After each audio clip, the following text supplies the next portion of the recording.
Le 11 mars 2011, l'accident de la centrale de Fukushima s'est produit.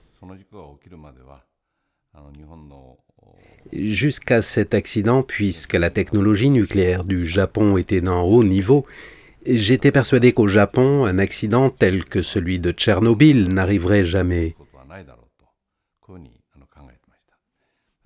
Mais la réalité est celle d'un accident pire que celui de Tchernobyl, et qui est toujours en cours depuis le 11 mars 2011.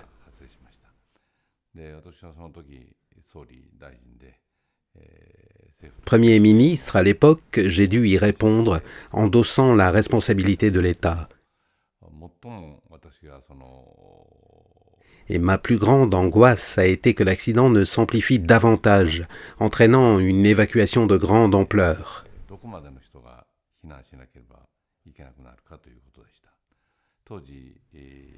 J'ai alors demandé au président du commissariat à l'énergie atomique, Shunsuke Kondo, expert en nucléaire, une simulation d'évacuation basée sur le pire schéma.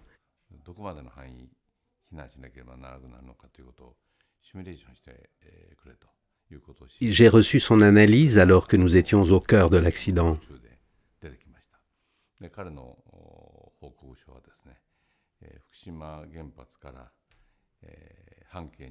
Cette analyse démontrait qu'il faudrait envisager une évacuation de la population jusqu'à 250 km de circonférence autour de la centrale, y compris Tokyo, c'est-à-dire 50 millions de personnes. Cette étendue accueillant 40% de la population japonaise.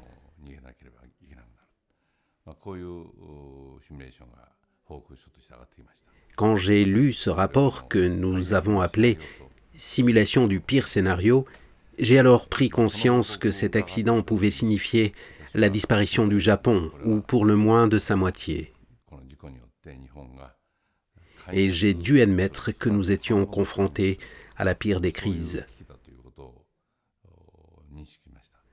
Au final, l'accident n'a pas atteint l'ampleur qui aurait été celle du pire scénario, et l'évacuation a pu être circonscrite à une circonférence de 30 à 50 km autour de la centrale.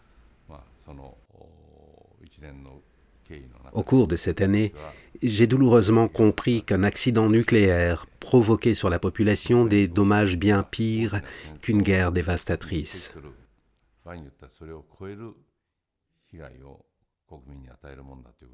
Et depuis, je suis fermement convaincu qu'il faut arrêter les centrales nucléaires, non seulement au Japon, mais partout dans le monde. C'est ainsi que depuis le 11 mars 2011, fermement opposé au nucléaire, j'engage mes actions dans cette voie.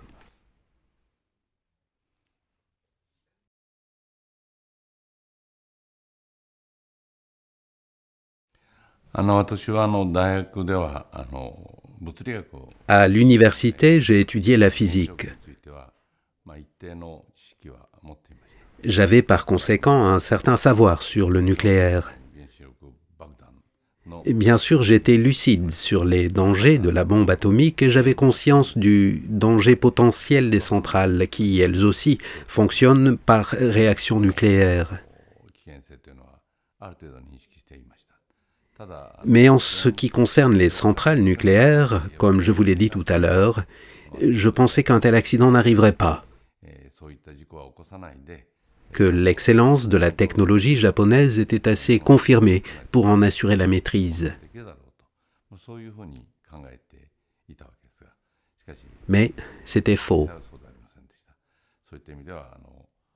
Même avec une certaine conscience du risque, je croyais que c'était contrôlable, mais c'était totalement illusoire. C'est ma réponse.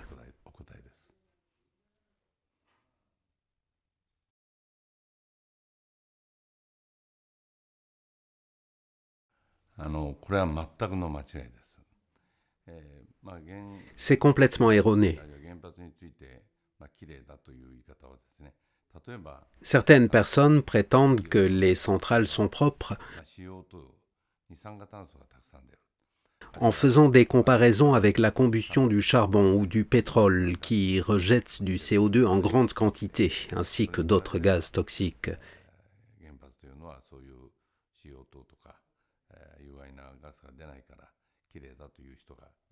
Mais comme on peut le constater avec Fukushima, entre autres, quand un accident se produit dans une centrale, des éléments radioactifs incommensurablement plus dangereux sont libérés dans l'air. Concrètement, lors de l'accident de la centrale de Fukushima, la radioactivité, les substances radioactives se sont échappées des réacteurs en masse considérable. À cause de cela, la population a dû être évacuée. Et aujourd'hui encore, beaucoup de champs ne sont plus cultivables ou sont devenus impropres pour l'élevage. En cas d'accident, une centrale nucléaire provoque une pollution majeure avec des conséquences redoutables sur les terres et sur les hommes. Et je pense qu'on ne peut vraiment pas parler d'énergie propre.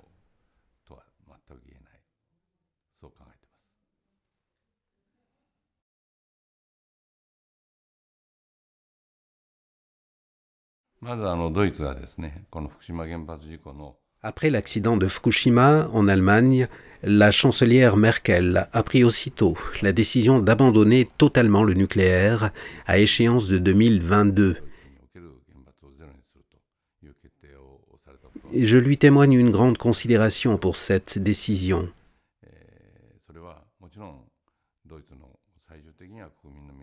Bien sûr, en dernier ressort, c'est la population allemande qui décidera.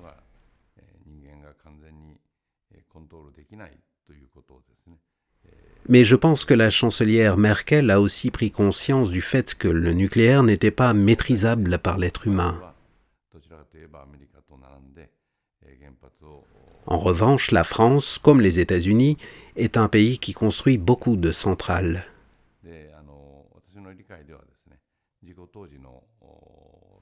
À cette époque, la part du nucléaire en France était de 70%.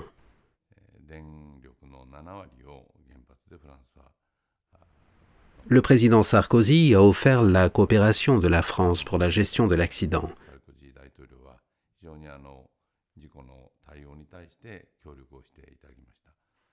Mais en même temps, tout en connaissant dans une certaine mesure la situation à laquelle le Japon devait faire face, le président Sarkozy a pris la posture de ne pas modifier sa politique nucléaire française, c'est-à-dire qu'il a fait le choix de maintenir ses objectifs.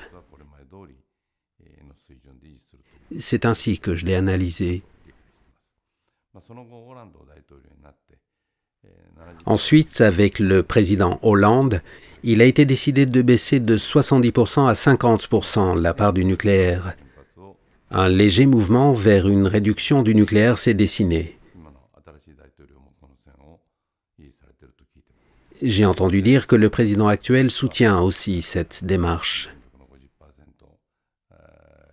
Cependant, la France a toujours l'intention de pourvoir 50% de son énergie grâce au nucléaire.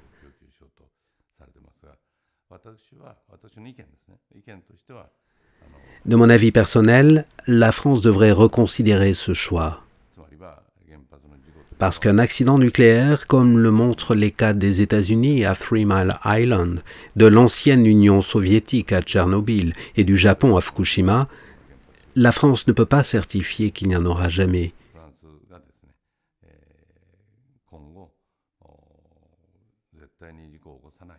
Et si l'accident se produit sous son pire scénario, comme au Japon, toute vie devient impossible à 250 km des alentours de la centrale. Si cela arrivait, ce serait très lourd de conséquences pour la France. Je pense qu'il est souhaitable que la France engage, comme l'Allemagne, un retrait du nucléaire.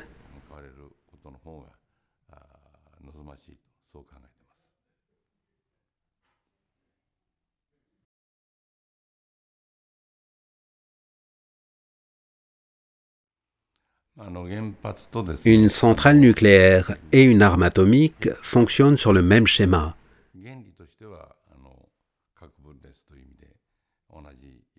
Il s'agit, dans les deux cas, d'une immense force utilisée d'un côté par une centrale nucléaire pour créer de l'énergie, de l'autre pour des armes destinées à tuer.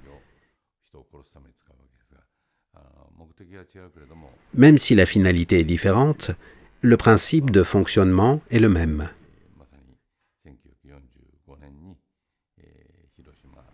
Dans notre pays, en 1945, des bombes atomiques ont été larguées sur Hiroshima et Nagasaki, faisant un grand nombre de morts.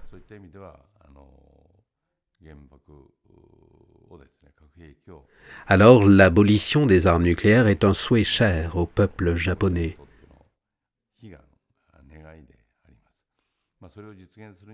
Pour cela, il faut parvenir à des accords internationaux sur l'abolition, impliquant aussi les pays possédant l'arme atomique.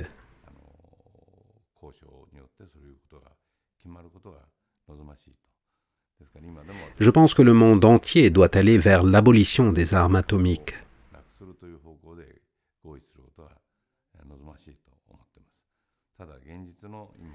Mais la réalité du monde actuel, comme par exemple la Corée du Nord, qui multiplie ses essais, démontre combien c'est difficile.